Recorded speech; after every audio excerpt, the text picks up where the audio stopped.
오늘도 많이 화가 좀 나셨나 봐요. 오늘요? 예, 정프로님께 돌을 던지라는데 자꾸 저한테 던지셔가지고 제가 지금 돌을 한 3개 맞았습니다. 오늘 그렇게 많이 빠진 건 아닌 것 같은데. 네, 많이 네. 아프네요. 예. 우리 여동원 앵커. 저한테 막 멸치라 그러고 막 재미없다 그러고. 저는 근데 웃기는 사람이 아닌데. 멸치. 네, 왜 이건 뭐 이제 멸치일까요? 좀 날씬하시다 이런 표현을 아마 할 줄 모르는. 왜 우리 초등학교 때 보면 항상 이렇게 좋은데 막 일부러 고무줄 끊고 뭐 이런 친구도 있지 않습니까? 뭐 그런 그렇다고 예. 표현이라고 한번 생각해 보겠습니다. 해보도록 하겠습니다. 네. 많이 아프거든요. 네. 자, 증시 셔터맨 IBK 투자증권 박근영 부장님 함께합니다. 어서 오십시오. 어서 오세요. 네, 안녕하십니까? 네, 네. 반갑습니다. 네, 부장님은 오늘도 근엄한 태도로 이제 증시 상황 전해 주실 텐데요. 네.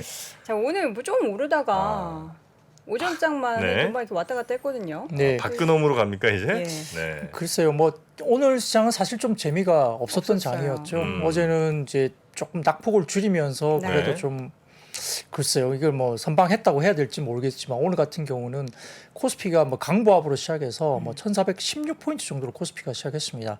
원달러 환율도 뭐 처음 시작은 0.1원 상승하면서 1,391원 정도로 개장을 했는데 기관 외국인들이 현선물 동심에도 출발했지만은 이내 기관들이 이 코스닥과 선물은 매수세로 잠시 전환을 하기도 했었거든요.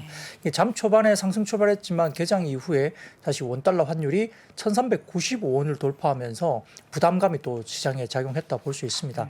10시를 지나면서 외국인들이 이제 코스피 200 중심의 소폭 순매수로 전환하기도 했지만 역시 수급은 이 원달러 환율 때문에 다시 이제 매도세로 전환이 되는 모습이었고요. 한국 증시가 역시 이제 고물가 압력이라든지 그 다음에 고강도 긴축에 대한 경계감이 계속 지속되면서 보합권 등락이 계속 이루어졌습니다. 업종별로는 운수 창고나 운수 장비, 섬유 의복 업종의 강세가 보였고요. 철강 금속이나 의약품, 비금속 광물업 등의 약세가 특징으로 오전에 나타났는데 외국인 현물 매도는 좀 다소 오전에 제한적이었지만은 선물 매도 규모가 계속적으로 확대되는 모습을 보였고 기관들은 일부 이제 연기금이나 투신이 오전 중에 매수세가 잠시 유입되기도 했습니다. 12시 40분경에 주가지수 선물 추가 약세가 이루어지면서 코스피가 하락 전환을 하기 시작했는데 특별한 상승 모멘텀도 별로 없었기 때문에 시장 전반적인 힘이 계속적으로 좀 없이 지지부진하게 갔습니다. 횡보하던 시장은 원달러 환율이 1,397.99원 거의 이제 1,398원대까지 올라오니까 1,400원 정도까지 거의 온 거죠. 다시 연고점을 경신하니까 코스피가 2,400포인트 정도를 이제 테스트를 하는 모습까지 보이면서 마감을 하긴 했는데요. 이 장중에 이제 그 당국에서 약간 구두적인 개입을 약간 하면서 그나마 1,400원을 좀 막았다 볼 수 있는데 그런 것도 없었다고 한다면 오늘 아마 원달러 환율은 1,400원을 정말 찍었을 것 같은 기세였습니다. 오늘 밤에는 미국의 이제 8월 실물 지표 발표 예정인데 산업 생산 같은 경우는 전월 대비 컨센서스가 0.1%로 7월 0.6% 대비 다소 부진할 것으로 예상되고는 있는데 긍정적인 것은 그나마 이제 소매 판매가 7월 0%에서 플러스 0.2%로 플러스권으로 확대될 것으로 지금 컨센이 나와 있어서 네. 이 부분이 만약에 만족이 된다면 소매 판매 관련된 부분들이 좀 긍정적으로 작용할 네. 수 있는 가능성이 있다 볼 수 있겠습니다. 그 뭐 여러 뭐 어떤 뭐 이런 데이터라든지 이런 거에 근거한 뭐 분석이나 전망도 이제 있을 수 있고요. 오피셜한 전망 이런 것도 뭐 충분히 있을 수 있겠습니다만 혹시 그냥 증권회사 우리 IBK 투자증권에 이제 뭐 옆에 직원분들 뭐 쭉 계실 거 아닙니까? 네. 뭐 다른 증권회사 직원들도 있을 수 있고 네. 그런 분들에게 얘기하면서는 솔직하게 뭐라고 하십니까 요즘? 어떤 부분 요즘 뭐 장 분위기라든지 시장에 대한 부분이요. 예. 사실 이제 되게 힘든 장이에요. 그러니까 뭐냐면은 네. 살 게 별로 안 보이는 장이 분명히 맞거든요. 살 거 고민을 하는 장이에요 지금?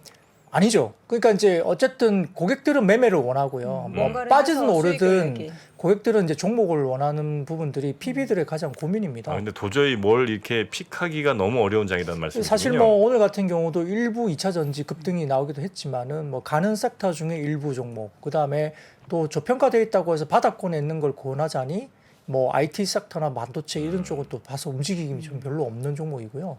더군다나 이제 뭐 종목 셀렉팅이 과거처럼 이제 밸류에이션 플레이가 또 안 되는 상황이에요. 왜냐하면은 최근 뭐 폐배터리 관련 것들이 붙는데 뭐 이 부분은 또 밸류에이션이 안 나오는데 기대감을 당겨서 또 주가가 급등하기도 하고 그러니까 같은 섹터 내에서도 종목 움직임이 완전히 다르기도 합니다. 네. 그렇기 때문에 변동성이 크고 이 종목 셀렉팅이 상당히 좀 힘든 구간 그리고 이제 어떤 고객들은 말씀하신 대로 더 빠질 게 두려우니까 현금을 갖고 이제 아무것도 못 하고 계신 분들 되게 많아요.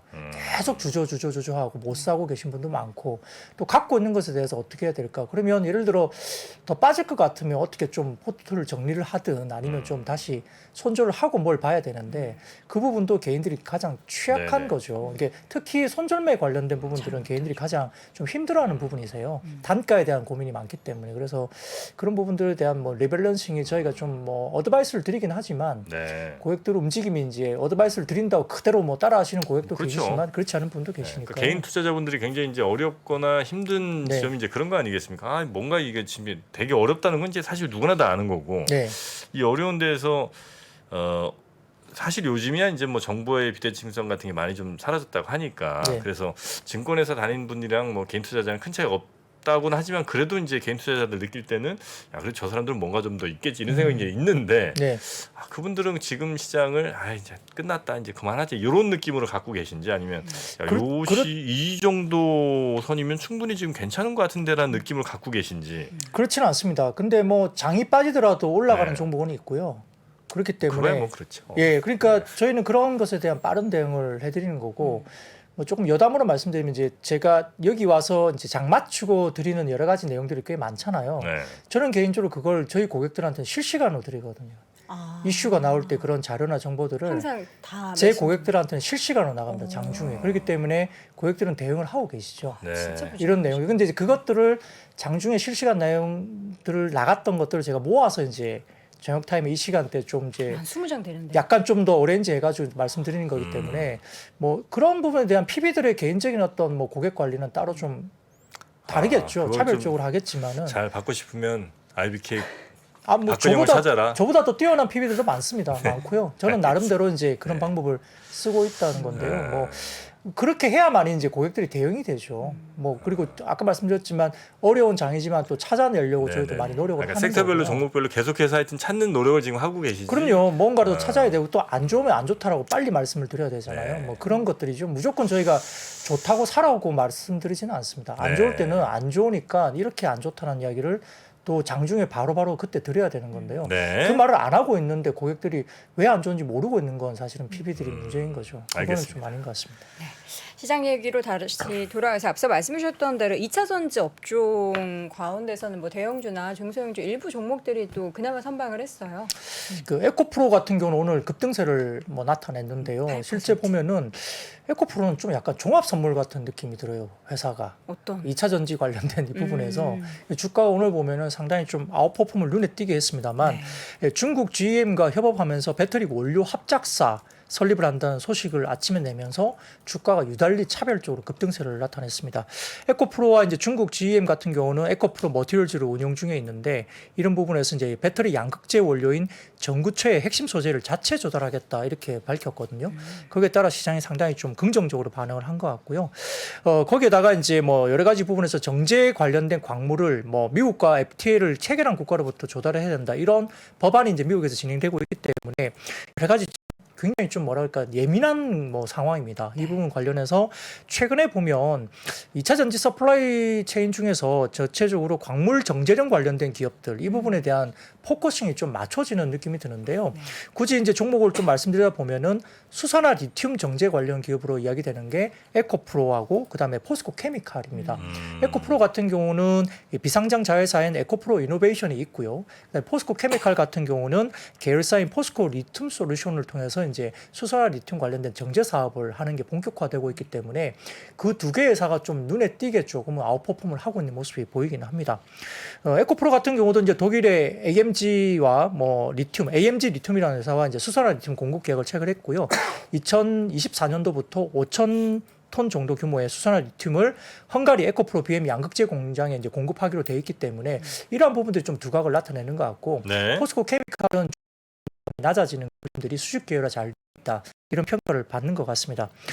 근데 이제 LNF가 어제 이제 장 마치고 이제 공시가 나오면서 이제 미국 나가는 것에 대한 진출 불허, 뭐 정부 소식 이런 것들이 좀 발표가 되면서 조금 오늘 다소 좀 많이 빠지지 않을까 고민을 많이 했습니다만 표를 보여주시면은 이제 전기전자 국가핵심 기술 목록이라고 나온 게 있습니다. 이게 산업통상자원부와 상증권 자료로 제가 발췌를 좀 해왔는데 여기에 해당되기 때문이에요. 여기에 해당되기 때문입니다. 그래서 LNF의 해외 투자가 이제 하이니켈 양극재에 해당하기 때문에 아마 산업기술보호위원회 심의 대상에 포함되면서 일부 이제 정부 승인이 좀 필요했던 사안인데 다만 이제 LNF가 현재 유일하게 미국 공장 건설을 신청한 회사로 알려져 있습니다. 그러니까 예를 들어서 포스코 케미칼이나 에코프로 BM 그다음에 코스모 신소재 같은 경우는 미국 공장 건설 신청을 아직까지는 하지 않은 상태입니다. 그래서 LNF가 어떻게 보면 첫 번째 주자인데 이 부분 관련해서 이제 뭐 정부 승인과 관련된 입장이 좀 나온 거고요. 포스코 케미칼 같은 경우는 뭐 계약 공시를 했지만 아직 공장 승인이 안 났고 그다음에 에코프로 BM도 23년 정부 승인을 목표로 외부 로펌과 협력 중이라고 기사에서 언급됐기 때문에 아직은 그 정식적으로 이제 승인 관련된 신청을 안 한 것이죠. 네. 그래서 이제 지금 모든 업체가 승인이 안 날 뭐 이런 부분이 되지 않을까라고 되게 고민이 많았습니다만 어차피 대체제가 없는 K 배터리 소재이기 때문에 이거는 조금 뭐 기술적으로 나중에 조금 풀릴 수 있다라고 사실은 좀 기대를 하는 것 같아요. 그리고 일부 보면은 직접적으로 지금 대체할 수 있는 부분이 없다. 그리고 이번에 인플레 방지법과 관련해서 미국과 한국 정부가 협상하기 위한 약간의 그 협상 도구로서 이야기되는 부분이 아닐까. 라고 생각하는 것 같습니다. 그리고 결국은 현대기아가 조금 시간이 필요하잖아요. 뭐 현지에서 공장을 만드는 것도 조금 시간이 필요하고 이러기 때문에 다소 조금은 현대기아에 조금 뭐라 그럴까 정부 차원에서도 준비할 시간을 좀 주기 위한 협상 카드가 아닐까라는 예측, 추측을 좀 하는 모양입니다. 아무튼 조금 아쉬운 부분이 분명히 있는데 LNF에 대한 개별적인 문제를 보기엔 좀 어렵고 소재 업체의 어떤 보안 체계의 어떤 기준이 개선되면서 해결될 것으로 시장은 좀 기대를 하는 것 같아요. 그래서 낙폭이 좀 줄면서 오늘 뭐 수급적으로 보면 기관들은 좀 사고 외국인들은 좀 파는 모습을 보였는데 좀 걱정했던 것보다는 낙폭이 좀 줄어서 끝났습니다만 이후에 추이들이 다른 양극재 기업들이 또 어떻게 되는지도 좀 확인할 필요는 있겠습니다. 네. 이런 소식 가운데 LNF는 2%대로 제한적인 하락 보였습니다. 태양광 관련해서 지금 보니까 중국 쪽 뭐 반사이익 기대감 오늘 뭐 OCI 주가 막 15% 올랐던데요. 15% 올랐어요? 네. 맞습니다. 뭐 하나 솔루션도 좋았고요. 네. 근데 특히 이제 폴리실리콘이 이제 신장 지구 이슈 때문에 그렇습니다. 그래서 뭐 아시다시피 외신에 따르면은 미국도 신장 지구 관련된 뭐 여러 가지 노동력 착취나 이런 부분들이 부각이 됐었는데 EU 쪽에서 일단 그 EU 집행위원회가 이 관련된 그 강제 노동에 들어간 제품을 유럽 시장에 판매하는 것을 금지하는 법안 이게 이제 되니까 약간 이건 좀 문제가 커지는 부분입니다. 그래서 이 법안이 발효되면 EU가 신장산 원자재가 포함된 상품의 수입 금지가 되는 거니까 이 미국뿐만 아니라 유럽까지 가게 되면 중국은 상당히 좀 난처한 상황이 될 수 있습니다. 지금 이제 중국은 아시다시피 이제 그 태양광용 폴리실리콘이나 배터리 양극재 원료인 리튬의 주 생산지이고요. 그다음에 신장 지역은 전 세계에서 태양광 폴리실리콘을 가장 많이 생산하는 지역인데 연간 45만 톤 폴리실리콘 생산을 합니다. 이게 글로벌 전체 생산량 기준으로 40%에 해당되는 거니까 엄청난 물량입니다. 그런데 전체적으로 지난 5월에 중국의 태양광 대장주인 융기 그린 에너지라는 회사가 있는데 여기도 유럽의 모듈 시장 점유율이 28%로 굉장히 크게 점유를 하고 있기 때문에 중국산이 안 들어가면 어떻게 되죠? 결국은 국내 업체로 반사이익이 올 수 있다 이런 기대감이 가는 겁니다. 그래서 이제 국내 태양광 업체가 특히 OCI를 포함해서 하나솔루션 등 뭐 S에너지 그다음에 현대에너지솔루션 등등 이제 주가가 좋았는데 시장에서 이렇게 보는 것 같아요. 중국의 폴리 업체들은 오늘 급락했거든요. 그러니까 예를 들어서 뭐 폴리실리콘 가격이 너무 오르면 셀이나 모듈 쪽이 조금 안 좋아지니까 셀 모듈과 폴리실리콘을 놓고 이제 뭐 롱숏을 그러니까 예를 들어서 롱은 뭐 매수 포지션, 뭐 숏을 매도 포지션 잡는다고 생각한다면 네. 지금은 그렇게 보기보다는 중국 업체에 대한 매도 포지션을 가지고 한국 업체들 셀 모듈과 그다음에 그 폴리실리콘 같이 함께 롱 포지션을 잡아야 되는 게 아니냐 이런 분석까지 나오고 있는 정도로 중국 업체들이 상당히 좀 좋지 못한 영향이 있을 수 있다. 한국 업체에 대한 반사이익이 좀 있지 않을까라는 분석을 하는 것 같고요. 표를 하나 가져와 봤는데 이게 NH투자증권에서 나온 표인데요. 지금 최근에 그 인플레 관련된 법안이 높아지면서 미국의 태양광 설치량 전망치도 상당히 왼쪽 위쪽으로 보시면 설치량이 상당히 급하게 올라가는 모습이 보일 겁니다. 그리고 오른쪽에 보시면은 기타 지역 대비 미국의 태양광 모듈 가격이 상당히 높습니다. 비싸요. 그러니까 미국 현지의 판매량이 많은 업종 그리고 유럽 쪽이나 미국 쪽이 많이 나가는 쪽이 모듈 가격이 상당히 잘 받고 제값을 잘 받고 가고 있다는 것이 보이는 거고요. 왼쪽 하단에 보시면은 최근에 국내 태양광 모듈의 수출 단가 추이인데 굉장히 높게 치솟고 있습니다. 그래서 수출 관련된 부분들도 지표들이 상당히 좋게 나오고 있다 볼 수 있겠고, 뭐 오른쪽에 아래쪽에 보시면은 웨이퍼 가격 추이도 상당히 우상향 그림이 아직은 그려지고 있는 모습이어서 미국 쪽의 매출 구조가 높고 유럽 쪽도 마찬가지고요. 이쪽 관련된 국내 업체들의 반사 이익이 충분히 있을 수 있지 않을까라고 시장은 뭐 분석하는 것 같습니다. 네, 네. 실질적으로 그러면 완전하게 법안 발의가 이제 돼서 실행이 되는 단계까지는 조금 걸리겠죠? 발의돼서 뭔가 적용되는 데는? 뭐 이야기가 나왔으니까 그 방향으로 간다고 보고 시장은 어떤 포지션을 잡는 것이 아닌가 싶습니다. 그 지금 보니까 예전에 제가 융기 실리콘이 있었던 것 같아요. 예전에요? 예. 파셨어요? 아니요, 이제 그 예전에 샀죠. 네. 그래서 이제 보유 중이지요. 아 가지고 계시네요. 네. 그래서 아까 전에 예, 그 뭔가 이게 느낌이 쎄하더라고요. 아, 그래서 뭔가 융기란 이름이 들어갔고 그다음에 폴리실리콘 뭐 이런 얘기가 자꾸 나오면서 뭔가 이 머릿속에서 뭐가 이렇게 조합이 막 이루어지는데 어쩐지 어색하지 않게 받아들여졌습니다. 네, 융기 실리콘 고맙습니다. 네.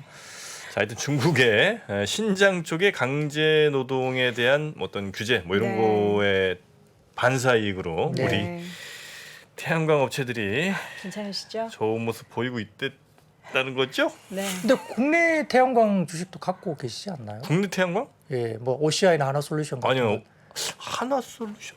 한번 보세요. 안 갖고 계신가요? 보시는 사이에 저희는 아마 없을 천연가스 겁니다. 급증 아니 소식을 그 많은 포트 중에 태양광을 안 갖고 계시죠? 그러니까 한 아, 50대 제가 있으시잖아요. 중국에 있어서 아마 한국 건 안 갖고 있었는데. 아 중복되지 않게 저는 이제 어, 올 섹터 포트니까요. 예. 모든 섹터를 하려면 그게 좀 분산을 좀 해야 되거든요. 네. 네, 고맙습니다. 분산 투자를 하고 계신 네, 네. 걸로. 분산 투자했죠. 네. 자, 네. 태양광 얘기했고요. 이제 천연가스 가격이 많이 또 올랐죠? 네, 네. 뭐 그냥 표로 보시면 그냥 딱 보이십니다. 표를 좀 띄워주시면은 뭐 한눈에 보일 수 있는데요. 이게 검은색으로 보이시는 게 미국의 그 가스 가격이고요.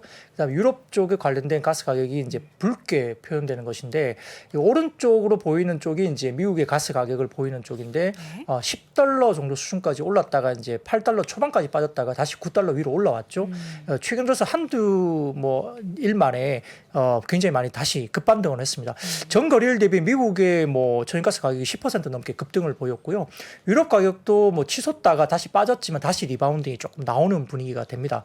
이렇게 해서 이제 유럽과 미국과 관련된 가스 가격이 상당히 많이 올라오면서 전체적으로 이제 가스 관련된 도시가스나 LNG, 셰일가스 관련된 종목들이 오늘 이제 좀 좋았다 보시면 되겠고요.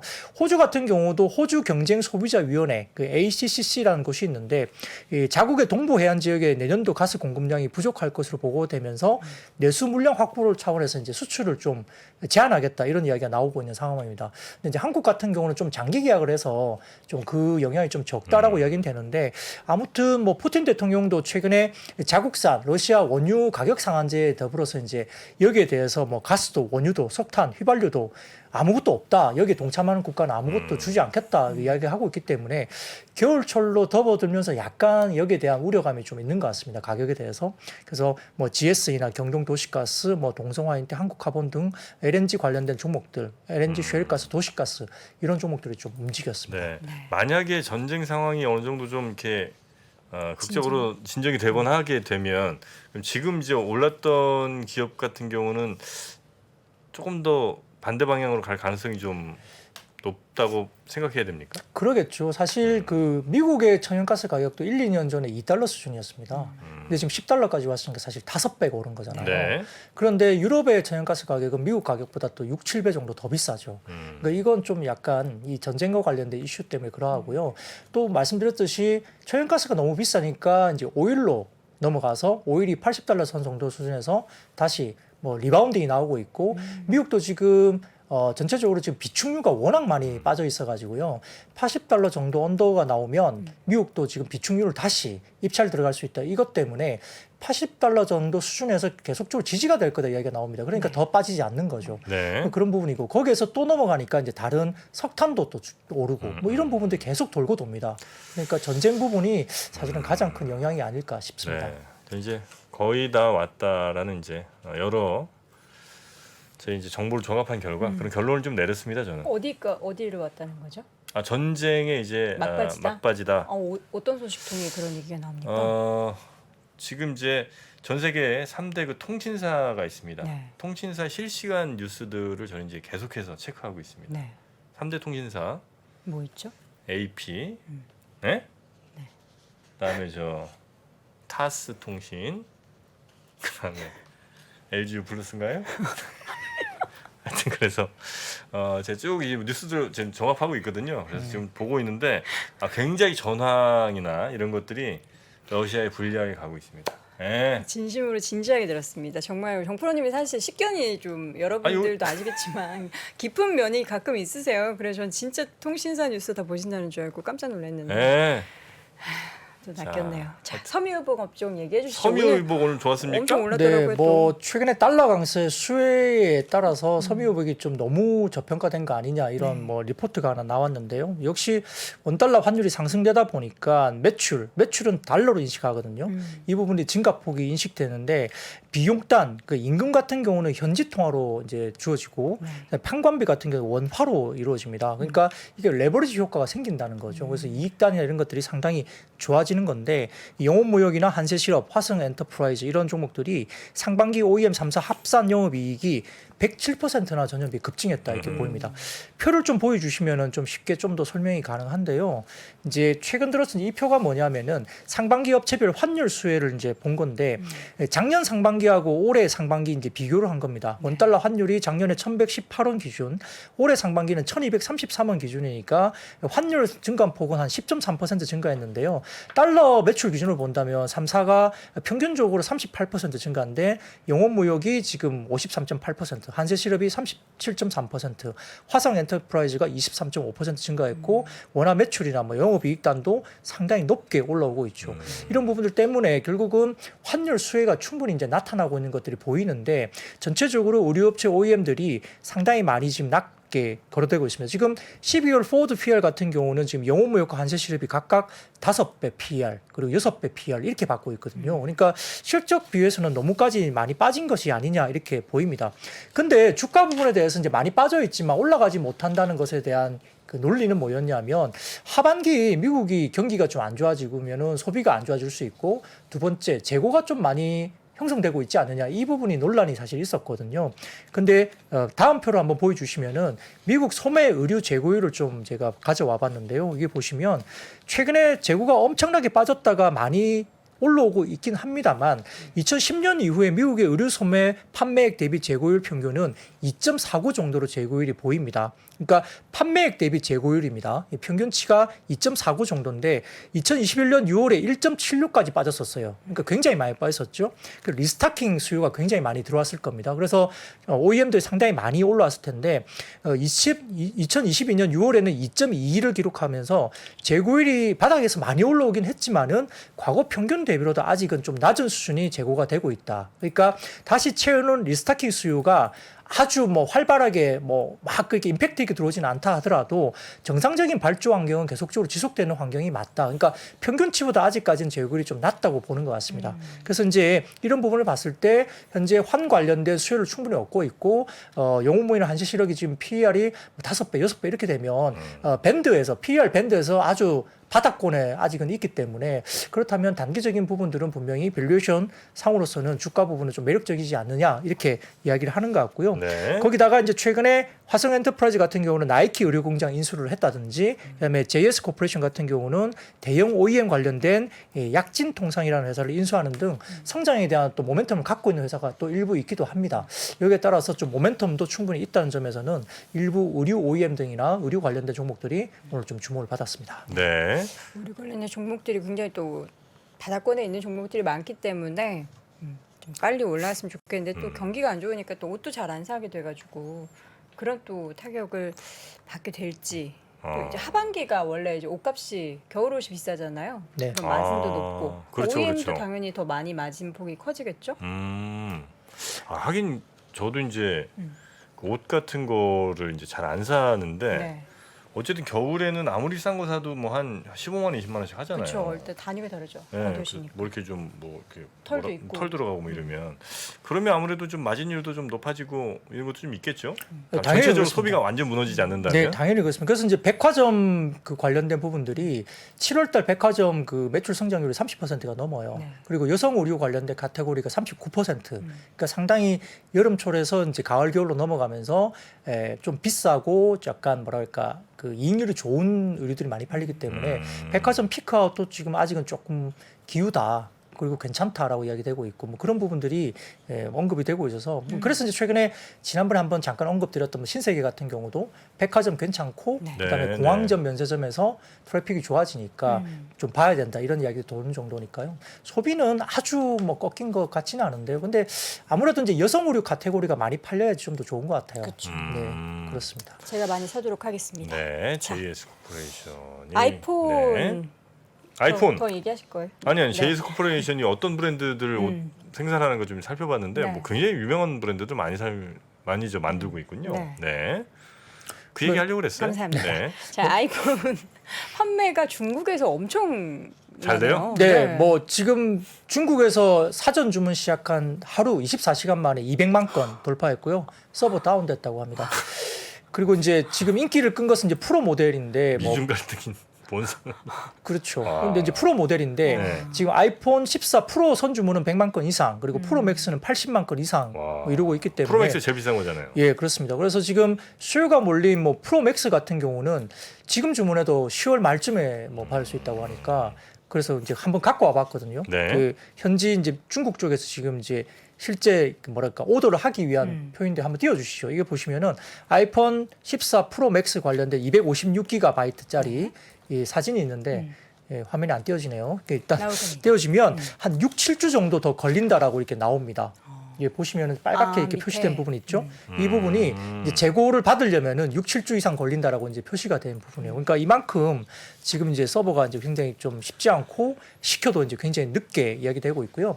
지금 일부 이제 그 이야기를 들리는 소문으로는 이건 뭐 확인된 바는 아니지만 애플 쪽에서 프로하고 프로 맥스 쪽이 너무 이제 수요가 좋다 보니까 한 1,300만 대, 1,500만 대 정도 더 지금 오더를 좀 할 수도 있다는 이야기까지 들려요. 그러니까 지금 분위기가 이게 아이폰 관련된 부품 따는 상당히 좀 좋은 분위기로 간다 볼 수 있겠고요. 여기에 따라서 근데 우리가 일반적으로 이야기했던 아이폰 수혜주 뭐 예를 들어서 뭐 LG 이노텍이나 BH 이런 종목들이 가진 않았고요. 오히려 엔디포스, YMT, 뭐 위니아 에이드 그리고 최근에 더구전자가 아주 핫하거든요. 이런 종목들이 좀 움직였기 때문에 전통적인 우리가 이제 소위 말하는 애플 관련된 밸류 체인으로 말했던 뭐 BH나 LG노텍 이런 종목들은 오늘 별로 반응이 없었습니다. 그래서 약간 뭐 변방의 다른 종목들이 좀 움직였다 볼 수 있는 상황이고요. 근데 중국의 스마트폰 시장에서 애플 점유율이 이 과거 한 몇 년 전에는 중국에서 10% 정도 점유율이었습니다만 최근에 중국 내에서 애플 점유율이 16.1%까지 올라왔습니다. 굉장히 점유율이 올라오고 있거든요. 네. 그래서 물론 이제 중국 로컬 업체들이 굉장히 못해서 그러기도 하지만은 이렇게 올라오고 있다는 점도 우리가 좀 봐야 될 것 같고요. 사실 중국의 7월 스마트폰 출하량은 전년비 31%나 급감했고요. 그다음에 전월로도 6월 대비 7월이 30% 넘게 급감했습니다. 그러니까 그렇게 본다면은 사실 뭐 굉장히 IT 부품들은 조금 우려스러운 부분이 분명히 있고 특히 이제 국내 삼성전기 같은 경우는 약간 좀 이 부분들이 우려스럽게 나타나면서 주가가 조금 못 가고 있는 모습이 분명히 보이거든요. 근데 그럼에도 불구하고 아이폰 관련된 이 라인업들은 상당히 좀 일부 개별 종목들이 좀 굉장히 아웃퍼폼을 하고 있는 모습이 보인다 볼 수 있겠습니다. 네. 우리나라의 아이폰 이번에 14 가격을 두고 굉장히 이야기를 많이 하는데 미국 네. 달러 기준으로는 안 올랐잖아요. 근데 우리나라는 가격이 많이 올라서 보니까 환율을 1,600원 정도를 적용을 한 거래요.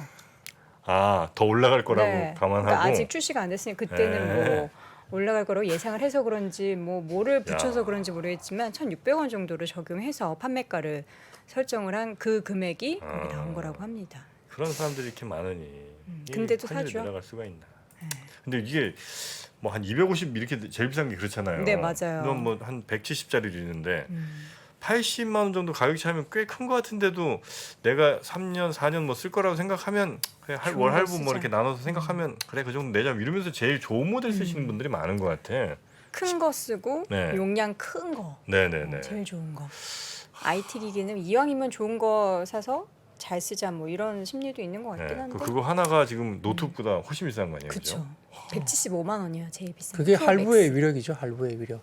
한 36개월, 48개월 막 이렇게 되니까. 네, 그쵸? 할부의 위력이죠. 그한 2년 정도 쓰면 또 기기 반납하고 새로 아. 이렇게 뭐 오는 그런 프로모션을 많이 하잖아요. 그쵸, 그쵸. 삼성도 그렇게 많이 합니다. 1, 2년 쓰면 뭐 기존 쓰던 걸 반납하고 남아 있는 할부금 다 이제 처리가 되고 네. 새 걸로 바꾸시니까 대부분 다 그렇게 뭐 프로모션을 하는데요.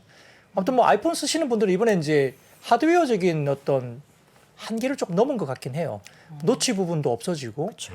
홀 같은 경우도 펀치홀인가 그 이름을 정확하게 모르겠는데 펀치홀. 위쪽에 동그란 홀도 네네네. 이렇게 약간 소프트웨어로 약간 해서 이렇게 그쪽이 뭐 이렇게 창도 활용을 열리고 막 이러면서 재밌게 만들어 놨잖아요. 그러니까 그런 부분들이 기존에 조금 제한적이었던 부분 그리고 뭐 잠깐 지나가는 말로 이제 애플페이 같은 경우도 이제 국내에서 한다고 이야기 나오니까 현대카드화. 네, 좀 반응을 하는 것 같습니다. 네. 자, 아이폰 뭐 오르면 국내 관련된 종목들도 일단 오르지만 미국 주식 애플을 사야 하는지 애플 요즘에 또 한꺼번에 빠져가지고 아 주식이? 네. 아 그래요. 뭐 애플만 빠진 건 아니지만 고민을 좀 해보도록 하겠습니다. 자, 피팅 관련한 종목들은 뭐 계속 이슈네요. 네, 뭐 주가가 빠졌다가 이제 리바운드가 나오는 네. 상태로 볼 수 있습니다. 뭐 지난 4일날 유럽의 최대 철강사인 아르셀로미탈이라는 회사가 있는데 여기가 이제 에너지 가격 급등 때문에 독일 공장 두 곳을 가동 중단하겠다 이렇게 나왔거든요. 실제 해외 피팅사들이 이제 어떤 회사가 있냐면 바시, 그다음에 텍투비, 그다음에 테크노폴지 이런 회사들이 있는데 원가 부담 증가 때문에 전체적으로 좀 상당히 어려운 상황이 있습니다. 그래서 국내 피팅사들이 시장 점유율이 올라갈 가능성이 크다라고 지금 이제 언급이 되고 있는 상황이고요. 더군다나 이제 LNG 생산 기지가 계속적으로 이제 세워지고 있기 때문에 이와 관련된 LNG 터미널 EPC 관련된 사업이 프로젝트가 계속적으로 이루어지면서 이 제품 믹스라든지 피팅사들의 수주 호조, 매출 증가 이런 부분들이 상당히 좀 눈에 띄게 들어오는데 이 다울증권에서 나온 자료를 한번 가져왔습니다. 한번 띄워주시면 피팅사 두 개사, 그러니까 태광하고 성강밴드인 것 같아요. 월 수주 관련된 부분을 보시면은 지금 최근에 2017년도부터 나와 있는 부분들을 좀 봤을 때 이 부분들 충분히 지금 아웃퍼폼을 하고 있는 게 보이죠. 네. 그러니까 피팅사들이 지금 굉장히 많은 성장 목표, 수주를 굉장히 받고 있다는 게 눈에 보입니다. 그런 부분이 보이고요. 이 전체적으로 봤을 때 피팅 두 개사의 산업재 해양 플랜트 사이클 보면은 그 다음 표를 좀 보여주시면은 이 과거에 이제 2005년에서 9년 정도 사이에 산업재가 한번 휩쓸었을 때 네. 움직임. 그 다음에 2011년도부터 15년 사이에 해양 플랜트 사이클이 왔을 때 두 번째 사이클, 빅 사이클이 왔었고요.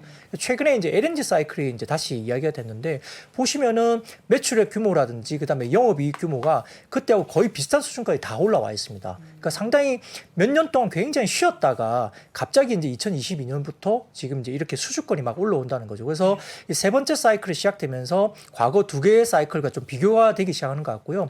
그 산업재 관련된 부분들은 아래쪽에 보시면은 과거 산업재 사이클에는 OPM이 그러니까 마진율이 영업이익 마진율이 19% 정도 수준이었는데 두 번째 사이클 해양 플랜트 사이클에서는 마진율이 영업이익률이 14%였고요. 최근 들어서는 16%까지 다시 이익률이 마진율이 굉장히 많이 올라왔다고 합니다. 그러니까 이 OPM 마진율이 17년도부터 18년도에는 마진율이 마이너스였거든요. 그 적자가 계속 났다는 이야기죠. 근데 최근 들어서는 마진율이 과거 빅사이클 두 개 정도 했던 사이클과 비슷한 마진율까지 올라오는 그 과정에서 상당히 좀 그때의 밸류에이션을 받아야 되는 것이 아니냐 뭐 이런 이야기가 나오는 겁니다.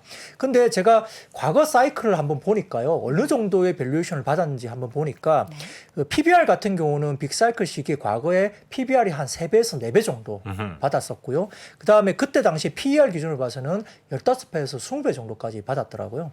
근데 최근 보면은 주가 수준이 피팅사들이 대부분 다 PBR 기준으로는 1배 정도 수준까지 와 있고 그다음에 PER 기준으로서는 아직도 좀 낮은 상태에 있습니다. 그래서 다올투자증권의 이런 분석 자료를 봤을 때는 아까 말씀드렸던 피팅사 두 개사 기준으로 봤을 때는 주가 업사이드가 50% 남아 있다. 이렇게 이제 분석을 했더라고요. 근데 이제 이게 과거에 그 좋았던 두 개 사이클처럼 똑같은 밸류를 받을 수 있을지 모르겠지만 그때와 비슷한 뭐 환경이라고 한다면은 좀 싸 보이는 건 맞겠죠. 그거와 기준을 봤을 때는. 그래서 최근에 피팅사들이 다시 한번 올라오는 기준이 이 과거에 아주 오랫동안 그렇게 보이지 못했던 과거 사이클을 지금 똑같이 재현하고 있다는 점이 좀 부각이 되는 것 같습니다. 네.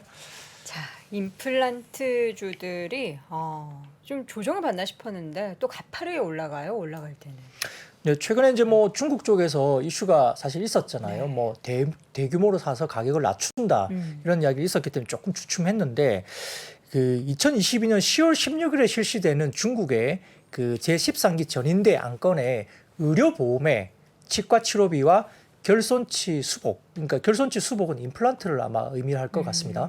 이 부분 관련해서 비용 부담을 의료보험 급여에 포함하자는 제안이 있었다라고 확인됐다고 합니다. 이 관련해서 재무부로부터 검토 중이라는 답변을 받았다라는 게 중국 시장에서 이제 이야기가 돌았던 것 같아요. 그러면서 이제 중국 정부에서 VBP, 이게 아까 말씀드렸던 대규모로 이제 해서 이제 국영기업에, 이렇게 국영병원에, 국립병원에 이렇게 싸게 들어가는 부분들에 관련해서 이게 약 한 4,500위안 정도로 규제한 것이 사실은 조금 타격을 받을 수 있다 이야기가 됐지만 사실 이제 만약에 의료보험의 임플란트가 중국 시장에 포함된다면 어떻겠습니까? 폭발적인 뭐 매출 성장, 뭐 개수 이런 것들이 이제 있을 수 있다. 그래서 Q의 증가가 이루어질 수 있다. 이 기대감이 있었던 것 같아요. 그래서 이제 오늘 같은 경우는 특히 덴티움 같은 경우가 주가가 상당히 많이 이제 올랐었는데요. 과거에 이제 한국 내수 임플란트 시장을 보면은 2015년도 정도의 건강보험 채택 이후에 사실은 급격하게 개수 증가가 많이 나타났습니다. 그래서 그런 부분들 따진다면 만약에 아까 말씀드렸던 전인대 안건의 의료보험과 관련된 치과 치료, 뭐 임플란트 관련된 의료보험 적용 이런 부분들이 만약에 된다고 한다면 상당히 좀 새로운 어떤 변곡점이 될 수 있다 보이는데요. 표를 보여주시면 좀 편하게 보일 수 있습니다. 지금 그 이 표는 뭐냐면은 DB금융투자에서 나온 자료인데 인구 10,000명당 임플란트 식립 인구수거든요. 보면 제일 위에 있는 나라가 한국입니다. 한국. 한국 압도적으로 많이 하고 있죠. 예, 압도적으로 많이 하고 있고요. 그 인당 GDP가 유사한 국가 대비 침투율인데 유사한 국가들이 한국, 중국, 러시아, 터키, 브라질 이렇게 되고 있는데 압도적으로 지금 한국이 10,000명당 식립 개수가 굉장히 많습니다. 근데 중국은 임플란트 식립률이 0.1에서 0.2% 수준이니까 아직까지는 굉장히 낮은 수준으로 돼 있고요. 근데 중국도 이제 여러 가지 뭐랄까 소득 수준이나 이런 것들이 올라오면서 임플란트 관련된 식립이 상당히 올라올 수 있는 환경이 되고 있다고 봐요. 그러니까 이렇게 낮은 수준이 만약에 조금이라도 튄다면 개수 Q의 증가는 상당히 뭐 눈에 띄게 갈 수밖에 없죠. 그래서 이 부분들이 오늘 이야기가 되면서 뭐 덴티움이 상당히 좀 반영을 했는데요. 좀 확인을 해봐야 되겠습니다만 이제 얼마 안 남았죠. 10월 16일 전인데니까요. 그래서 만약에 이게 정말 확인이 된다면 이 임플란트 관련된 업종은 조금 더 살펴볼 필요는 있겠습니다. 그러니까 우리나라가 뭐 예를 들어 10,000명당 뭐 50명이라고 치더라도 중국은 이제 워낙 모수 자체가 크니까 네. 사실 뭐 대부분이 안 한다 하더라도 상위 뭐 한 30% 정도만 네. 조금 한다고 임플란트에 해도. 긍정적으로 많이 바꾼다고 해도 어마어마한 숫자가 또 예상될 수는 있겠네요, 그죠? 예, 그렇습니다. 네. 대단합니다.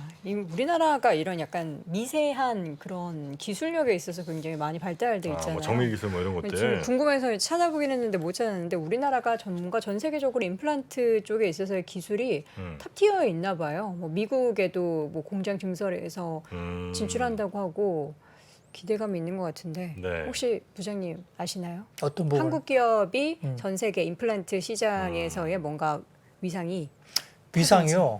기술력이나 뭐 정확하게는 뭐 제가 다른 할 수는 없고요. 또 중국 시장만 놓고 본다면 오스템 임플란트가 아마 점유율이 한 30, 한 2, 3%, 덴티움이 중국 시장에서 한 20, 한 2, 3% 정도 된다고 합니다. 네. 한국 기업뿐만 아니라 중국 기업 다 합해서요. 네, 그러니까 전 세계 글로벌 뭐 스트라우만 관련된 기업까지 다 포함해서 중국 시장 점유율은 한국이 오스템 임플란트와 덴티움 합하면 한 55% 가까이 돼요. 최고가의 혹은 뭐 제일 좋은 이제 임플란트는 이제 아직은 이제 독일 게 조금 더 우수하다 이제 이런 뭐 유럽 평이 제품이 있긴 아무래도 합니다만. 아직까지는 그렇습니다. 예, 예. 그러나 이제 우리나라 기술력도 이제 꽤 많이 지금 따라갔고 네.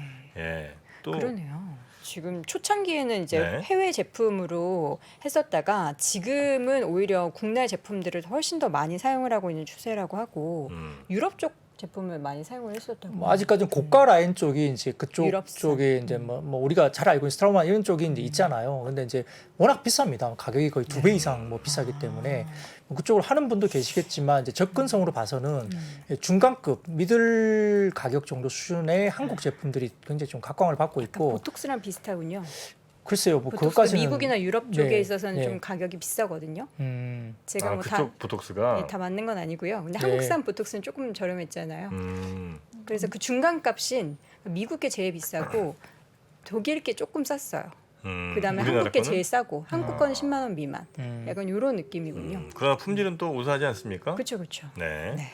고맙습니다. 임플란트도 이제 비슷한 상황.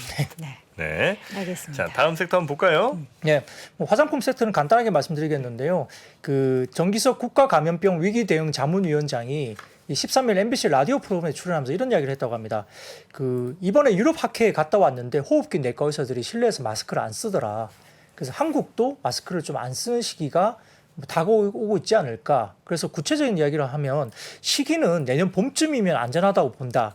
독감이 2년 동안 안 돌았던 이유가 마스크를 썼기 때문인데 이번 겨울은 조금 참아보고 내년 봄부터는 다 같이 벗을 수 있는 계기가 있을 것으로 본다라고 위기 대응 자문위원장이 이야기를 했다고 합니다.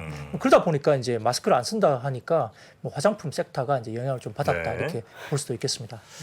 누적 2,400만인 그렇더라고요. 그 코로나 감염자가 그렇죠. 뭐 주사 그렇게 맞고 마스크 그렇게 써도 그러니까요. 2,400만. 안 걸릴 수가 없죠. 마스크 쓰고 뭐 식당 가서 마스크 벗고 밥 먹는데요. 뭐 그게 저는 무슨 의미인가 싶어요. 사실 마스크 쓰는 게. 네. 물론 뭐 마스크 쓰고 다녀서 화장 안 하고 다녀서 편하긴 합니다만. 아, 그렇습니까? 네. 그렇습니다. 자, 그리고요. 네, 뭐 조금 이제 애둘러서 뭐 전기차하고 수소차까지 조금 같이 한번 짧게 말씀드리겠습니다. 이 전기차 충전소 관련해서는 뭐 바이든 대통령이 이제 지난해 11월 승인된 1조 달러 관련된 규모의 인프라 법안의 일환으로 35개 주의 미국의 전기차 충전소를 뭐 전국에 한 50만 개 충전기 설치한다 이렇게 발표를 한 것 같습니다. 여기에 따라서 국내 관련된 전기차 충전소 관련된 종목이 디스플레이텍이나 대유플러스, LG 헬로비전, YM텍, 알디캐스트 이런 종목들이 움직였고요. 수소차 관련해서는 현대차 넥소에 이어서 기아 같은 경우도 수소전기차 생산에 나선다 발표가 된 것 같습니다. 사실은 뭐 2027년부터 이야기되는데 군용 차량을 대상으로 이제 수소전기차 시범 공급하고 일반 승용차 중에서는 카니발 수소차 모델을 기아가 선보이기로 이야기된 것 같은데요. 기아가 이제 현재 군용 차량을 광주광역시에서 소재한 공장에서 생산 공급 중인데 해당 매출 분야가 매출이 연간 2천억에 달하니까 뭐 상당히 양이 많은 거죠. 이런 부분들이 기아가 한다는 게 알려지면서 다소 좀 이야기가 된 것 같고 최근에 이제 현대차 같은 경우는 지금 내년 3분기에 캘리포니아에 엑시언트 수소 전기 트럭 5대를 공급한다. 이게 이제 출발이 되고 있기 때문에 다소 좀 이런 부분에 대해서도 모멘텀을 받았고요. 더군다나 전일 미국 증시에서 그 우리가 알고 있는 니콜라 이게 이제 수소차 관련 주지 않습니까? 미국 시장에서 이제 증권사 호평이 있었다고 합니다. 그래서 니콜라가 거의 어제 7% 가까이 급등했기 때문에 수소차 관련된 체인들이 좋았고요.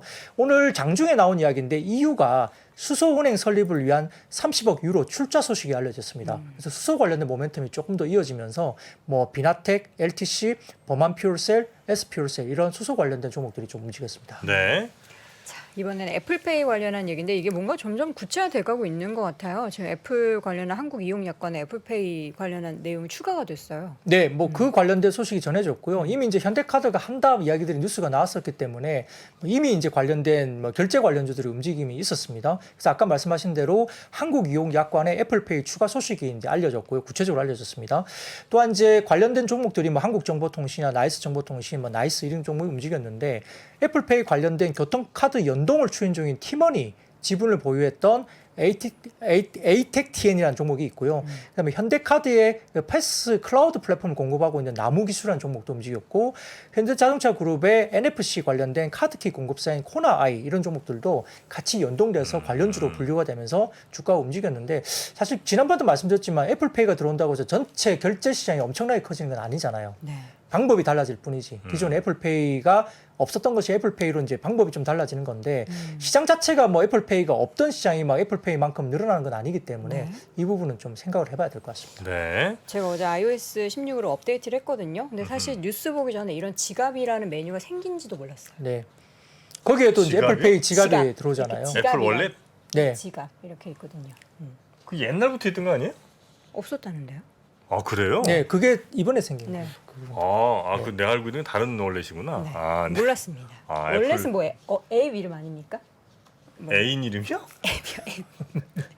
아니 뭐 원래 그 애플 그 다른 폰이었나? 이제 전자지갑 앱이 있는데 거기에 애플페이라는 게 들어가 이제 적용돼서 이제 뭔가 나왔다는 거겠죠. 자, 분위기 넘어가서 무슨 애인입니까?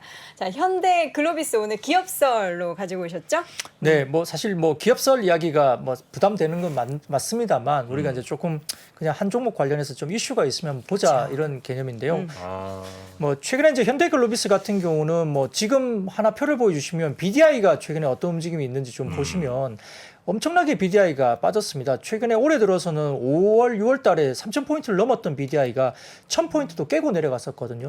이 표를 보시면 빨간색으로 보이시는 그 부분들이 올해 이제 BDI 움직임입니다. 그러니까 3분의 1 토막이 났었는데요. 최근에 1,000포인트가 깨졌던 BDI가 다시 한 4, 50포인트 정도 올랐습니다. 바닥에서. 그러니까 상당히 많이 올라오고 있죠. 이 글로비스는 아시다시피 이제 현대자동차 그룹의 이제 물류를 이야기하고 있는 회사인데 종합 물류 사업과 유통 사업을 영위하고 있습니다. 그래서 사실은 물류 산업은 국내 화물의 운동량이나 그다음에 수출의 물동량에 영향을 받는데요. 유통 판매 사업의 CKD 같은 경우도 매출의 한 30-40% 정도 하고 있습니다. 이 CKD가 뭐냐면은 이 국내의 부품을 해상 항공 운송을 하면서 현지 공장에 납품을 하고 주로 자동차 해외 생산 기지의 생산량에 직결되기 때문에 CKD 같은 것도 상당히 중요합니다. 그래서 이런 부분들이 상당히 좀 글로비스에 영향을 미치는 부분인데 주가 변동 요인을 본다면은 현대 글로비스 같은 경우는 당연히 이제 현대 기아 자동차의 완성차 판매량에 연동을 하고요. 그다음에 현대 자동차 그룹의 뭐 지배 구조라든지 사업 구조 개편에 사실은 주가 영향도 사실 좀 일부 받습니다. CKD라는 게 네. 대충 뭐 모듈 같은 거 웬만한 차체 뭐 이런 거 다 이제 해놓고 네. 그거 이제 글로비스 배로 실어 날라서 네, 거기 맞습니다. 이제 갖다 놓고 조립만 따다닥 나사만 조이면 네. 완성차 나오는 이런 걸 CKD라고 하는 거군요. 아, 맞습니다. 정확하게 네. 알고 계신데 반조립 제품을 말하는 반조립, 거거든요. 네. 네. 근데 이게 왜 그러냐면 특히 이제 개발도상국 같은 경우는 CKD를 굉장히 선호한다고 해요. 왜 그 이유를 알아보니까 이 CKD 같은 경우는 그 자국의 개발도상국 같은 경우는 갔다 와서 거기서 조립하잖아요. 네. 그러니까 공업화 이런 쪽에 대한 어떤 제조업에 대해서 발전에 대한 부분들이 어느 정도 기여할 수 있다고 생각하는 것 같고 그다음에 이제 수출국 입장에서는 완성품을 수출하는 것보다 이 관세가 쌉니다. 네. 부품을 내니까 그래서 관세가 싸고요. 또 현지의 값싼 노동력을 또 사용할 수 있다는 장점이 있기 때문에 네. 수출하는 입장에서도 반제품이 어느 정도 굉장히 좋은 이점을 갖고 있는 거죠. 그래서 그런 부분인데요. 사실 글로비스 같은 경우는 어제 그 2023년부터 한 3년간 2조 2천억의 완성차 해상 운송 계약 공시를 했습니다. 이게 상당히 중요한 공시인데 표를 보여주시면은 이게 왜 중요하냐면 아까 제가 BDI를 보여드렸잖아요. 네. 엄청나게 급락을 최근에 했었다 말씀드리겠지만 최근에 PCC라 해가지고 PCC는 뭐냐면 자동차 운송 계약을 말하는 자동차 운반선을 말하는 겁니다. 네. 이 운반선 계약 관련해서 이게 가격을 보여드리는 표인데요. 어떻게 보이십니까? 엄청 계속 올라가잖아요. 예. 그 지금 최근 운임이 이렇게 올라가는 거예요, 자동차. 네네네. 자동차 운반선 운임이 이렇게 올라가고 있는 거죠. 근데 어제 계약한 3년간 2조 2천억의 완성차 해상 운송 계약이 이게 보면 기존의 현대 기아차 운송 계약보다도 엄청 높고요. 그다음 테슬라 관련된 운송 계약보다도 단가가 엄청 높습니다. 그러니까 이게 이번에 발주를 낸 것이 어디냐 이야기가 나오는데 어딘지는 시장에 알려지지 않고 있는데 정프로가 그거 네. 폭스바겐으로 딱 점지했습니다. 아, 이게 종합적 사고, 입체적 사고인데 안 말입니다. 알려졌는데 아신 거죠? 예, 제가 이제 추론을 한 거죠. 통신사에서 알려주신 거 아니에요? 아니 그거 아니고 그 과거에 한번 자동차 운반선이 네. 침몰한 적이 있어요. 한 몇 달 전 얘기입니다. 네. 그런 뉴스까지 제가 다 이렇게 다 네. 생각하고 있다는 얘기죠. 네, 네. 그 침몰을 한 데가 어디냐? 바로 이 폭스바겐 그룹, 포르쉐 등등 이제 나르던 그 네. 배였는데 배가 침몰했나요? 그렇죠. 근데 이제 이 입장에서는 물론 이제 보험 처리를 하긴 하겠습니다만 얼마나 큰 손실입니까? 그렇죠. 고객한테 또 양도해야 되는, 그러니까 넘겨야 되는 그런 일자 같은 것도 있는데 약속 못 지키는 거니까. 그래서 안전하게 배를 옮길 수 있는 그런 회사를 찾았던 거죠. 폭스바겐에서. 바로? 폭스바겐. 현대글로비스다. 바로 이 글로비스입니다. 글로비스는 그동안 수십 년간 이 자동차를 옮기면서 단 한 번도 그런 사고는 난 적이 없거든요. 그래서 안전, 조금 더 가격을 더 주더라도 안전으로 간다. 폭스바겐의 계약이 저는 확실하다고 봅니다. 이게 만약에 진짜 맞으면은 네, 정 발표하면 프로님. 두세 달 안에 날 거예요. 어쩜 제가 얘기했으니까 네. 에이 다 알려졌나 보다 시장에서 이러면서 이제 바로 또 발표 나올 수도 있고요. 그 박 부장님 표정이. 예, 뭐 사실 저는 좀 지켜봐야 될 것 같습니다. 네, 알겠습니다. 근데 아무튼 이제 그런 부분들이 이제 PCC 용선료가 상승이 되는데 글로비스 같은 경우는 신규 계약 수행을 위한 추가 선박 발주를 하지 네. 않고 있어요. 그러면 이 공급량이 굉장히 좀 제한적이겠죠. 글로비스 입장에서는. 그러니까 이제 PC 용선료가 지속적으로 조금 강세가 계속 뛸 가능성이 높다라고 시장을 보는 것 같아요. 네. 그래서 이제 최근에 주가가 꽤 많이 빠졌습니다. 뭐 현대글로비스 주가 수준을 보시면 줄줄줄 계속 빠졌거든요. 주가가. 그런데 그게 결국 아까 말씀드렸던 컨테이너선과 벌크선 시황 하락, 아까 BDI가 많이 빠지면서 같이 영향을 받았고요. 글로비스의 해운 사업 부분에 대한 우려가 있었기 때문에 주가가 많이 빠졌고, 더군다나 IRA 관련된 법안 때문에 현대기아가 수혜를 못 볼 수 있다. 물량 때문에 일단 물량이 좀 줄 수 있다 우려가 있었거든요. 그 영향이 같이 오면서 사실은 글로비스가 주가가 많이 빠졌던 상황입니다.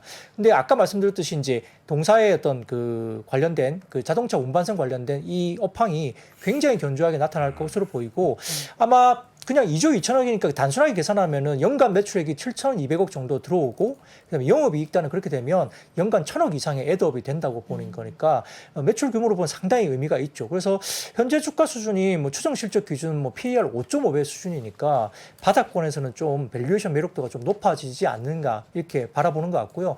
말씀드렸던 업황이 좀 좋아지고 PCC 사업 부분에 견조한 흐름들이 보여진다면은 물량 부분이 좀 회복되면서 글로비스도 좀 시장에서 좀 주목을 받을 수 있는 자리가 아닌가 싶습니다. 지금 네. 보니까 2020년에 현대글로비스가 폭스바겐그룹 해상운송 장기 계약을 따낸 이력이 있었네요. 글로비스가 네, 5천억 규모의 이건 추가 계약입니다. 추가 계약이에요. 그동안 그 약속을 또 잘 지켜냈거든요. 네. 네. 알겠습니다. 네, 폭스바겐 그룹. 확인된 사실이 아니기 때문에 예, 여러분 정프로 추정해 추측입니다. 네, 네. 이 정도 물량을 맡길 만한 네. 회사가 또 그렇게 많지 않습니다. 네, 네. 예. 그리고 이제 스텔란티스 같은 경우에는 뭐 예를 들면 아시아라든지 아니면 북미 대륙으로의 수출량이 그렇게 많지가 않아요. 추가로 2조대 이런 계약을 할 수가 없습니다. 네. 할 수 있는 데가 그러면 BMW 쪽 아니면 폭스바겐인데 제가 볼 땐 이건 폭스바겐이다. 그러니까 뭐 이 기업설은 저희가 이제 중요하니까. 종목을 좋게 보고 추천을 드리는 건 그건 아니기 아니죠. 때문에 최근에 이슈가 있었던 내용을 네. 가지고 좀 특징적인 뭐 한 종목을 그냥 언급드리는 정도 수준으로 보시고요. 공부는 더 해야 되겠죠. 최근에 그쵸. 빠진 이유도 저희가 좀 더 면밀하게 봐야 될 것 같고 주가가 빠졌을 때는 이유가 있을 겁니다. 네. 그런 것들 좀 보시는데 네. 아무튼 아주 극단적인 어떤 사안들 여러 가지 뭐 아까 컨테이너선 관련된 뭐 여러 물동 관련된 벌크선 시황 이게 너무 안 좋았기 때문에 반영을 했는데 약간 좀 벗어나는 국면에서 조금은 스타디를 해볼 만한 어떤 자리가 아닌가 싶습니다. 자, 네. 그리고 정정 하나 합니다. 뭐죠? 원래 지갑이 있었다고 합니다. 제가 아이폰을 10년 넘게 썼는데 원래 몰랐어요. 그죠? 정프로님이 다 맞네요. 이제는 말을 아이고, 듣도록 하겠습니다. 이겁니다. 이것이 바로 언젠가 진실을 밝혀진다. 자, 네. 진실을 사실 근데 그 지갑이 별로 쓸모가 없었어요. 왜냐면 그러니까 저는 존재감도 네. 몰라가지고 외국에 사는 사람들이 뭐 애플페이 쓰니까 이제 네. 그 지갑에 이것저것 카드 끼고 뭐 이렇게 그쵸. 썼는데 이제는 이제 요게 될 수도 있다, 그죠? 음. 네, 그렇게 된다는 겁니다. 알겠습니다. 자, 이렇게 해서 오늘도 우리 박근영 부장님과 함께 증시 이야기 쭉 나눠봤고요. IBK 투자증권 박근영 부장님은 보내드리도록 고맙습니다. 하겠습니다. 고맙습니다. 네, 감사합니다. 길을 잘 하시는 분들, 이미 그 길을 알고 있는 분들은 내비게이션 진짜 잘 써요. 쫙 펼쳐본 다음에 탁 한 다음에 여기 새로 도로 난데 이런 식으로 가지 않아요? 드디어 3프로TV에서 오건영 부부장의 경제 강의가 출시됐습니다. 가끔씩 택시 운전기사님들이 가려고 그쪽 가지 마시고 일로 가시라고 이렇게 하지 않아요? 네, 그게 저는 포인트라고 봅니다. 저는 저 같은 사람들을 그렇게 쓰셔야 된다고 봐요. 이 사람이 하고 있는 로직, 그리고 이 사람들이 앞에 일어나는 이슈들에 대해서 정리해 주는 거 있죠. 그래서 이런 걸 통해서 제시해 주는 뷰 같은 것들, 이런 시나리오들, 이런 것들을 좀 보시는 게 되게 중요해요. 전문가들을 쓰시는 가장 좋은 방법은요, 그 사람이 주고 있는 뷰에 대해서 한번 같이 종합적으로 보시는 게 되게 중요해요. 그 사람들은 그 길에 대해서 가본 적이 있는 사람들이에요. 3프로TV 경제대학 오건영의 경제를 보는 눈 신규 출시 기념 8월 31일까지 얼리버드 특가로 만나보시죠. 지금 바로 영상 아래 댓글을 확인하십시오.